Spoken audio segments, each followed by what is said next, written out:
Good morning students.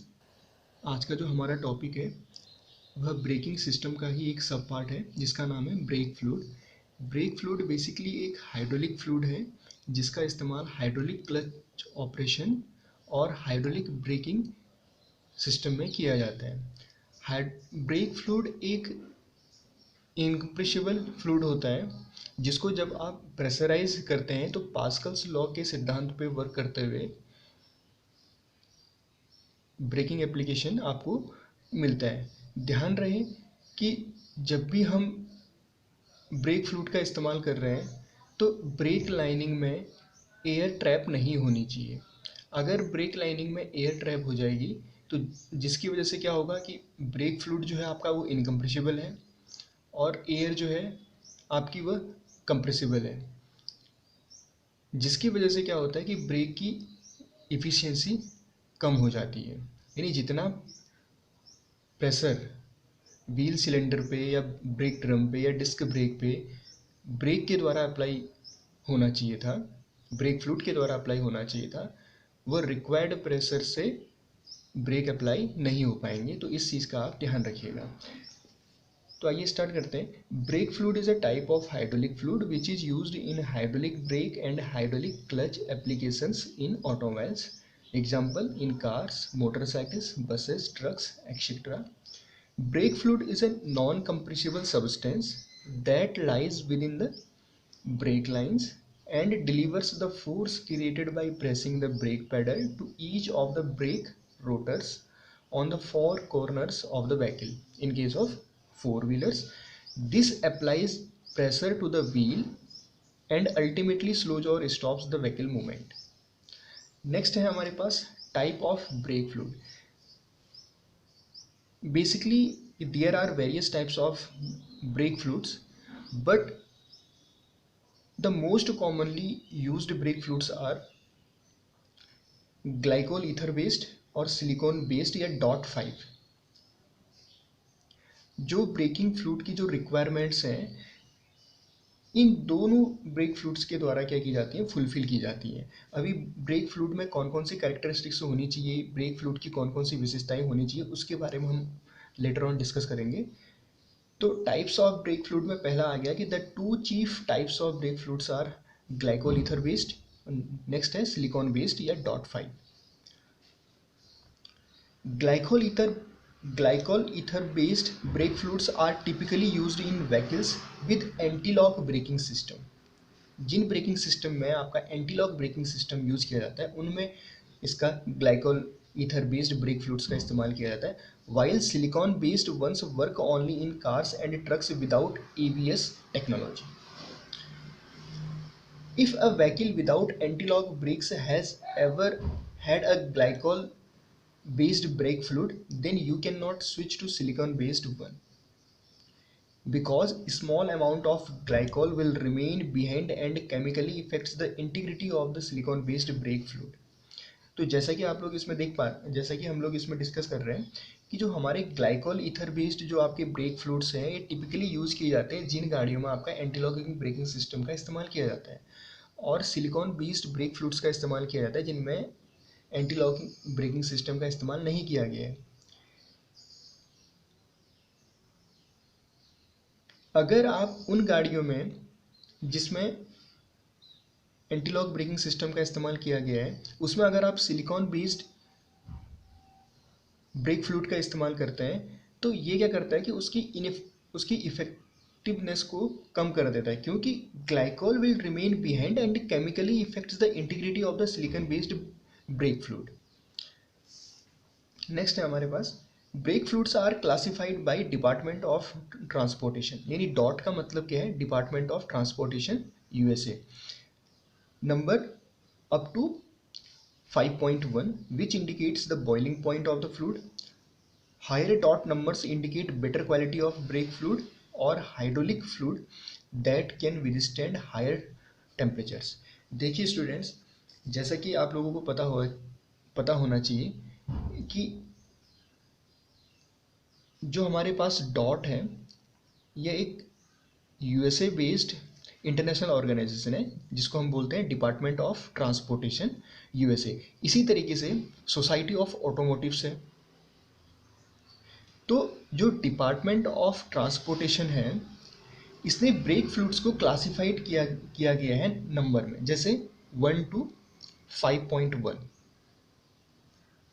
जिसका DOT number ज़्यादा होगा उसकी क्वालिटी क्या होगी, ज़्यादा इफेक्टिवनेस होगी, यानी उसकी क्वालिटी अच्छी होगी। जिसका डॉट नंबर कम होगा उसकी क्वालिटी क्या होगी, उसकी क्वालिटी एज कम्पेयर टू जिसका डॉट नंबर ज़्यादा होगा उससे कम होगी।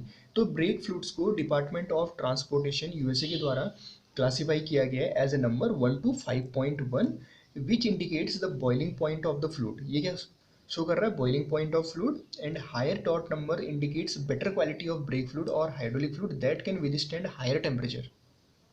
ठीक है, नेक्स्ट है आपका कैरेक्टरिस्टिक्स ऑफ ब्रेक फ्लूइड। जैसे कि जब आप मार्केट में ब्रेक फ्लूइड लेने के लिए जब आप जाते हैं तो वेरियस टाइप्स के ब्रेक फ्लूइड्स आपको अवेलेबल होंगे, लेकिन अब जो आपका एक अच्छे ब्रेक फ्लूइड में कौन कौन सी विशेषताएं होनी चाहिए, क्या क्या उसकी कैरेक्टरिस्टिक्स होनी चाहिए, ये हमें पता होनी चाहिए। An ideal brake fluid should have the following characteristics. सबसे पहले बात करते हैं विस्कोसिटी। ठीक है, हिंदी में इसको बोलते हैं श्यानता। For reliable consistent brake system operation brake fluid must maintain a constant viscosity under a wide range of temperature including extreme cold. देखिए स्टूडेंट्स, विस्कोसिटी जो है आपकी ब्रेक फ्लूइड का एक बहुत ही ज़्यादा इंपॉर्टेंट कैरेक्टरिस्टिक्स है। विस्कोसिटी का मतलब होता है कि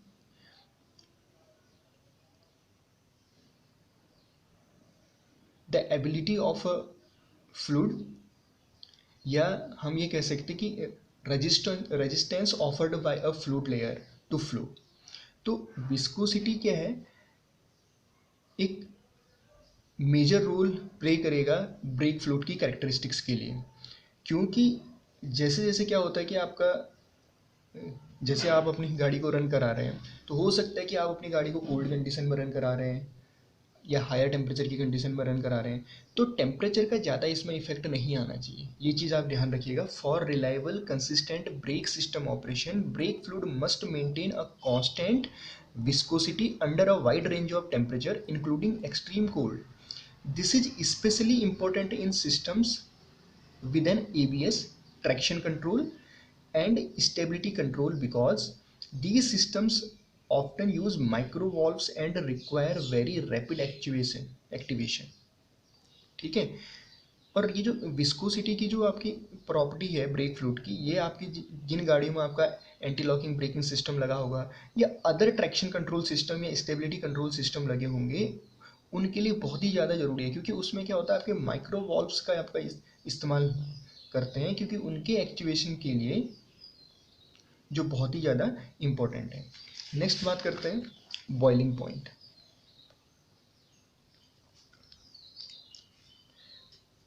देखिए स्टूडेंट्स, जो आपका बॉइलिंग पॉइंट होना चाहिए, तो ब्रेक फ्लूइड का जो बॉइलिंग पॉइंट होना चाहिए वह बॉइलिंग पॉइंट हाई होना चाहिए।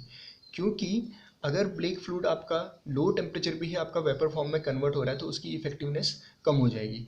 Brake fluid is subjected to very high temperatures especially in wheel cylinders of drum and disc brakes. It must have a high boiling point to avoid vaporisation in the lines.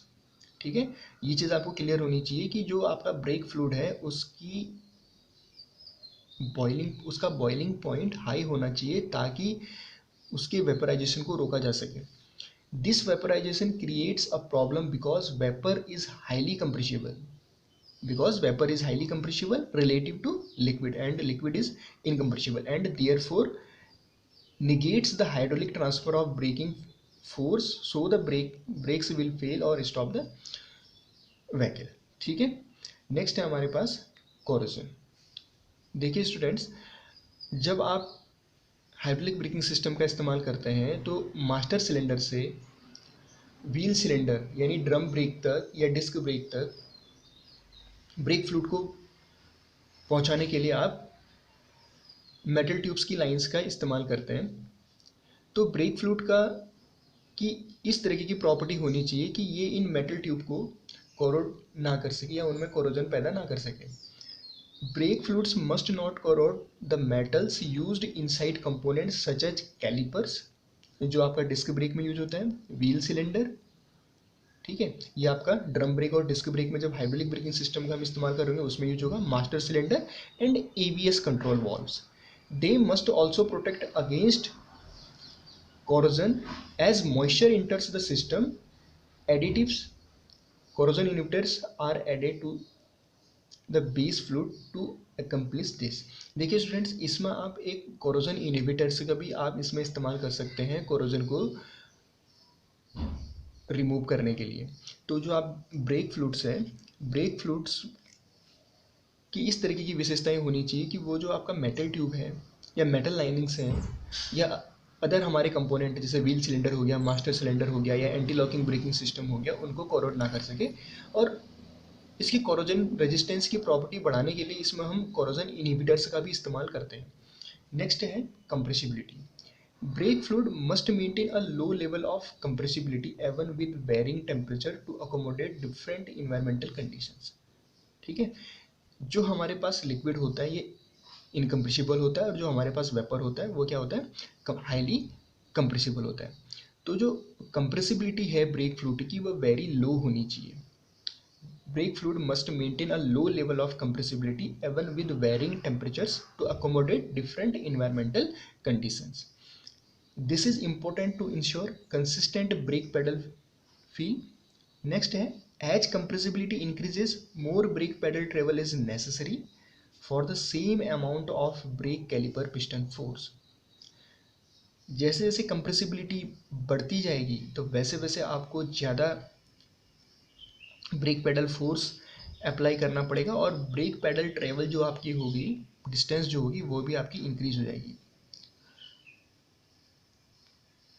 Next है इसमें other important properties, हम अगर इसमें देखें तो freezing point हो गया, economical हो गया। देखिए फ्रीजिंग पॉइंट क्या होना चाहिए, ब्रेक फ्लूइड का जो फ्रीजिंग पॉइंट है वो वेरी लो होना चाहिए,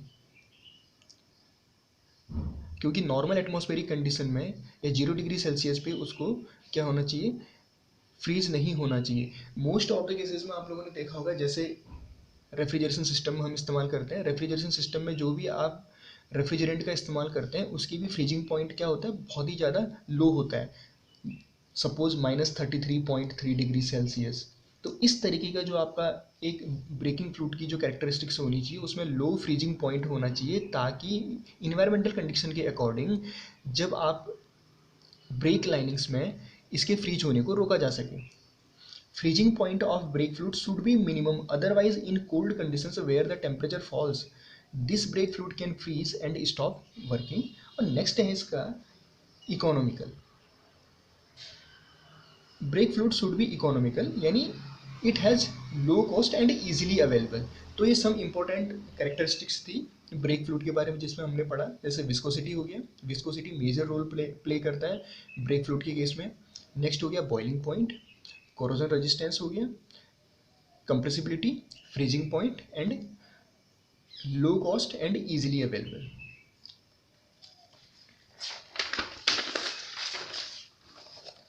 स्टूडेंट्स, इसके बाद जो नेक्स्ट टॉपिक है वह एंटी लॉक ब्रेकिंग सिस्टम के ऊपर है। नेक्स्ट टॉपिक जो है एंटी लॉक ब्रेकिंग सिस्टम के ऊपर है। एंटी लॉक ब्रेकिंग सिस्टम का एनिमेशन वीडियो मैंने आप लोगों को इसी लिंक में प्रोवाइड किया हुआ है, तो उससे आप देख सकते हैं एंटी लॉक ब्रेकिंग सिस्टम के बारे में। तो नेक्स्ट टॉपिक हम आगे आते हैं, लाइटिंग सिस्टम और एसेसरीज में एक टॉपिक छूट गया था तो उसके बारे में डिस्कस कर लेते हैं। ब्रेकिंग सिस्टम वाला चैप्टर आप लोगों का कंप्लीट हो चुका है और इसमें जो एंटी लॉक ब्रेकिंग सिस्टम वाला जो पार्ट है वो मैंने आप लोगों को एक एनिमेटेड वीडियो के थ्रू आपको लिंक प्रोवाइड किया हुआ है, तो आप उसको जाके देख लेना। नेक्स्ट है हमारे पास लाइटिंग सिस्टम एंड एसेसरीज के ऊपर है टॉपिक। ये टॉपिक हमारा छूट गया था तो इसको डिस्कस कर लेते हैं। Wiring diagram of a car, ये इंपॉर्टेंट टॉपिक है और ये आपकी एग्जाम में, सेमेस्टर एग्जाम में पूछा जा सकता है। A diagram for a typical wiring system of a car has been shown in figure, ये आपका फिगर दिखा रखा है। There are 5 circuits in this diagram. पहले हमारे पास charging system circuit, starter motor circuit, ignition system circuit, lighting circuit और indicating lights and accessories circuit. तो बेसिकली जो आपका wiring diagram of a car होता है इसमें हम हमारे पास पांच तरीके के सर्किट्स का हम इसमें इस्तेमाल कर रहे हैं। एक हमारे पास चार्जिंग सिस्टम सर्किट हो गया, दूसरा है starter motor circuit, ignition system circuit, lighting circuit और indicating lights and accessories circuit. जैसे कि आप इस डायग्राम में यहाँ पे आप देख पा रहे होंगे, ये जो सिस्टम है आपका, ये आपका फर्स्ट सिस्टम सर्किट बना रहा है। ये जो बेसिकली है आपके पास ये जनरेटर है, यानी डायनमो है आपके पास, ये यहाँ पे अल्टरनेटर भी हो सकता है, और ये आपकी बैटरी है। ये शो कर रहा है आपके पास जनरेटर या डायनमो या आपका अल्टरनेटर, और इसको आपने अर्थ कर दिया है।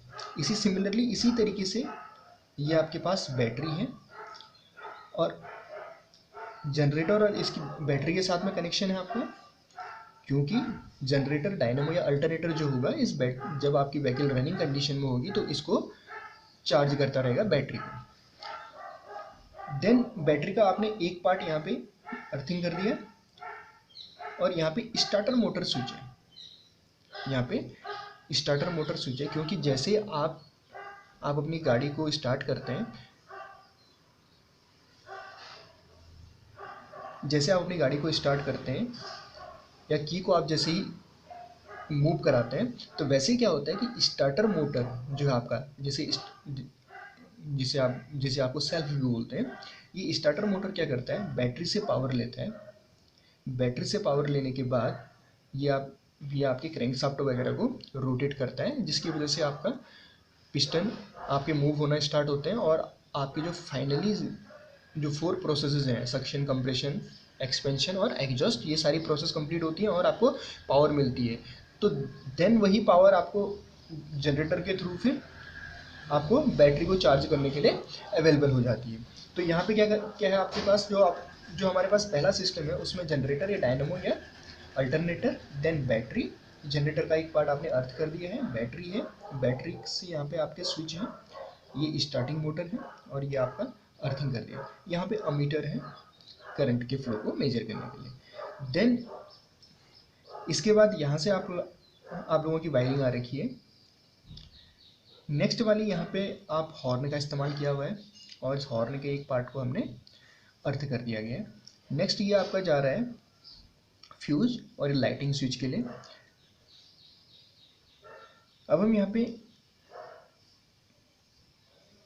जो हमारा सेकंड वाला सर्किट है, सेकंड वाला सर्किट भी हमारा फर्स्ट और सेकंड सर्किट दोनों हमारे यहीं पे सर्किट है यहाँ पे।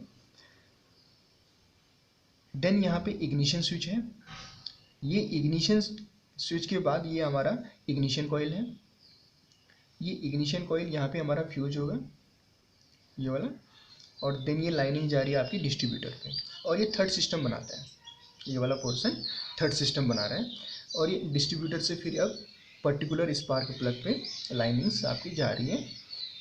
तो ये क्लियर हो गया। देन अगेन इसी इग्निशन कॉइल से आप लोगों का जो वायरिंग जा रही है, ये हमारे पास टेम्परेचर गेज के लिए जा रखा है, इसका आपने एक पार्ट अर्थ कर दिया। देन फ्यूल गेज के लिए, देन यहाँ पे वाइपर सर्किट स्विच हो गया, वाइपर के लिए जा रहा है, वाइपर यूनिट के लिए। ये इंडिकेटर लाइट के लिए जा रहा है, right indicator light, left indicator light, यहाँ पे स्टॉप लाइट्स के लिए जा रहा है आपका। देन यहाँ पे रिवर्स लाइट के लिए, रूफ लाइट के लिए, स्टॉपर सिस्टम, ब्लोअर और एसी जो भी हमारी एसेसरीज हैं, देन उस एसेसरीज के लिए ये वाला पार्ट हो गया। और देन यहीं से आप लोगों का इस वाले पोर्शन से ये हमारे पास फ्यूज हो गया। ये लाइटिंग स्विच है, यहाँ से ये लाइटिंग स्विच है, ये टेल लाइट के लिए है, ये नंबर प्लेट लाइट के लिए है, और ये भी हमारे पास टेल लाइट और नंबर प्लेट लाइट।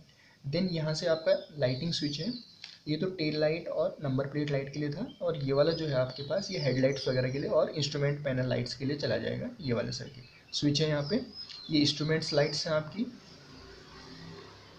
जो भी आपके डैशबोर्ड होता है वहाँ पे इंस्ट्रूमेंट पैनल जो आपका होता है, ठीक है, स्पीडोमीटर हो गया, टेम्परेचर गेज हो गया, तो इस तरीके से ये हमारे इंस्ट्रूमेंट पैनल लाइट्स हैं।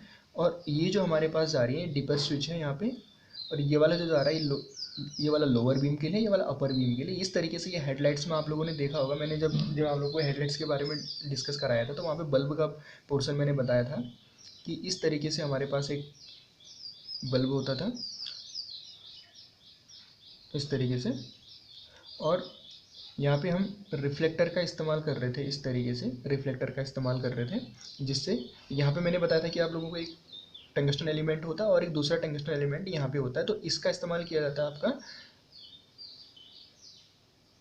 एक का इस्तेमाल किया जाता है हायर बीम के लिए और एक का इस्तेमाल किया जाता है आपका लोअर बीम के लिए, तो वही है ये आपके पास हेडलाइट्स। नेक्स्ट इसमें देख लेते हैं charging system. This circuit consist of, जो हमारे पास चार्जिंग सिस्टम होता है वो कौन कौन से सर्किट्स को कंसिस्ट करता है? जनरेटर हो गया, रेगुलेटर हो गया, battery and an ammeter. Generator, regulator, battery और अमीटर मिलके चार्जिंग सिस्टम बनाते हैं। Both the armature terminal and field terminal are connected to the regulator. One cable connects to the negative terminal of the battery. The generator is earthed to the chassis. A cable also connects the positive terminal of the battery. Generator, regulator, battery और ammeter मिलके हमारा charging circuit बनाते हैं। Both the armature terminal and field terminal are connected to the regulator. Armature terminal और field terminal connected होते हैं regulator से। One cable connects to the negative terminal of the battery. एक cable आपका battery के negative terminal से connected होगा। The generator is earthed to the chassis.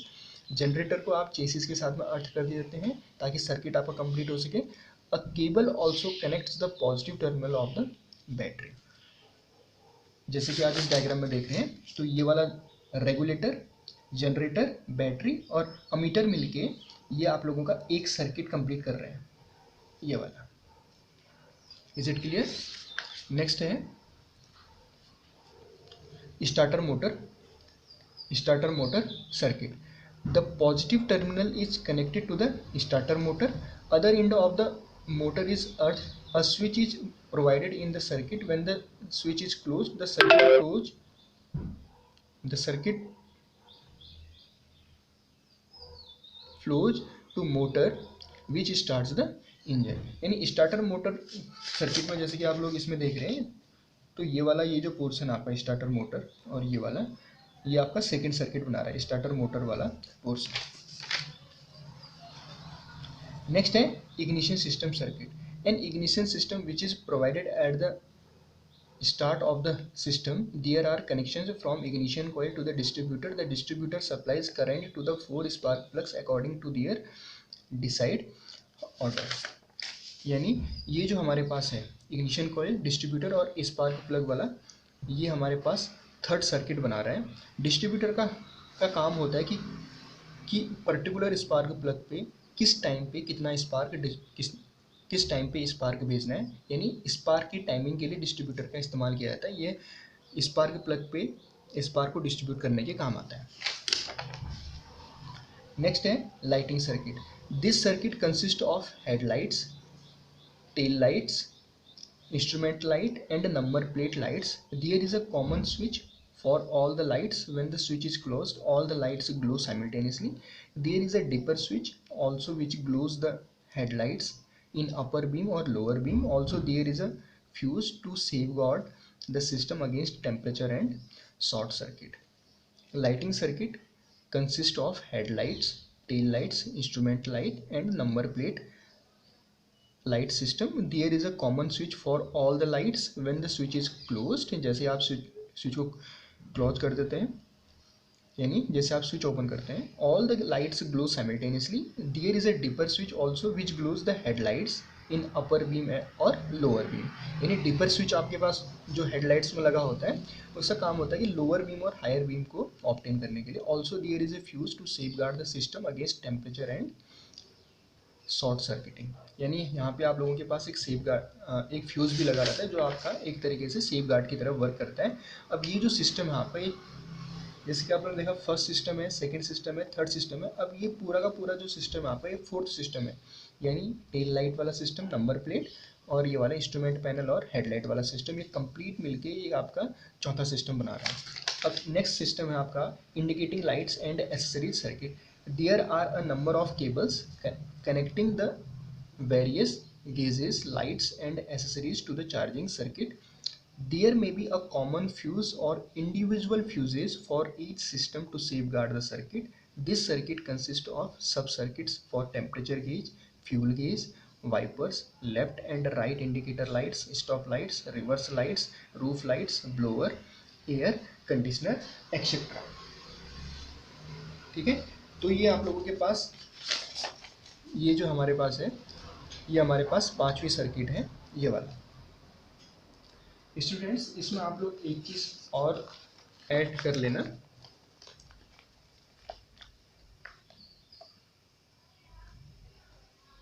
यहाँ पे जब लाइटिंग सिस्टम की जब वायरिंग सर्किट डायग्राम आप किसी कार का बनाते हैं या किसी टू व्हीलर्स के लिए बनाते हैं, तो उसमें डिफरेंट डिफरेंट वायरिंग का इस्तेमाल किया जाता है, डिफरेंट डिफरेंट कलर के वायरिंग का इस्तेमाल किया जाता है, जिसको बोलते हैं colour coding, wiring colour coding, ताकि आप लोगों को ईजिली पता लग जाए कि कौन सी वायरिंग किसकी वायरिंग है। और ऑटोमोबाइल की जो वायरिंग सिस्टम है, एक काफ़ी कॉम्प्लिकेटेड पार्ट होता है। तो यहाँ पे हम लोग डिस्कस करेंगे, the following colour schemes is adopted for the circuit to recognise the wires for each system. जैसे अगर ब्लैक कलर की वायर होगी तो उसको दिखाया जाएगा अर्थिंग से, ध्यान रखिएगा। वाइट कलर की वायर होगी स्टार्टर स्विच के लिए, इलेक्ट्रिकल फ्यूल पंप के लिए। ग्रीन कलर होगा fuel gauge indicator lights, stop lights, wipers के लिए। रेड कलर होगा साइड इंडिकेटर्स, फॉग लाइट्स के लिए। ब्लू कलर होगा हेडलाइट्स के लिए, और ब्राउन है हमारे पास बैटरी सर्किट के लिए। तो इतने तरीके के हमारे पास वायर्स का इस्तेमाल किया जाता है। अर्थिंग के लिए black, starter switch electrical fuel pump white, fuel gauge indicator lights, stop lights, wipers green, side indicator fog lights के लिए रेड, ब्लू हेडलाइट्स के लिए, और ब्राउन बैटरी सर्किट के लिए। तो ये आप लोग इसमें और ऐड कर लीजिए। Thank you students.